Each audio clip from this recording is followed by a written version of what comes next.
no challenge poses a greater threat to future generations than climate change.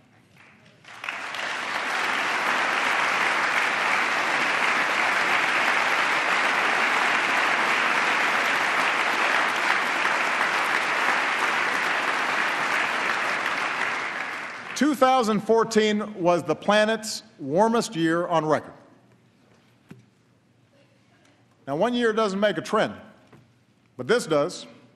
14 of the 15 warmest years on record have all fallen in the first 15 years of this century. I've heard some folks try to dodge the evidence by saying they're not scientists, that we don't have enough information to act. Well, I'm not a scientist either. But you know what? I know a lot of really good scientists at NASA and at NOAA and at our major universities. And the best scientists in the world are all telling us that our activities are changing the climate.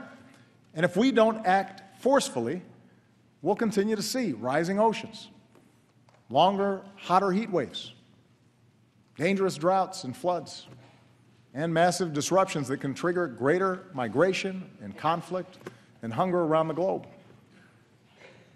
The Pentagon says that climate change poses immediate risks to our national security.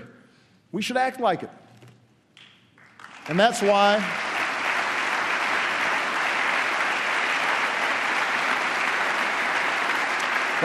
over the past 6 years, we've done more than ever to combat climate change, from the way we produce energy to the way we use it. That's why we've set aside more public lands and waters than any administration in history. And that's why I will not let this Congress endanger the health of our children by turning back the clock on our efforts. I am determined to make sure that American leadership drives international action.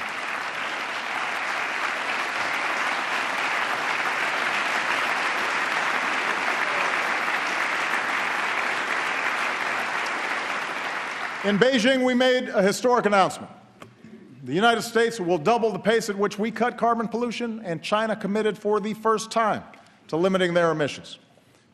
And because the world's two largest economies came together, other nations are now stepping up and offering hope that this year the world will finally reach an agreement to protect the one planet we've got.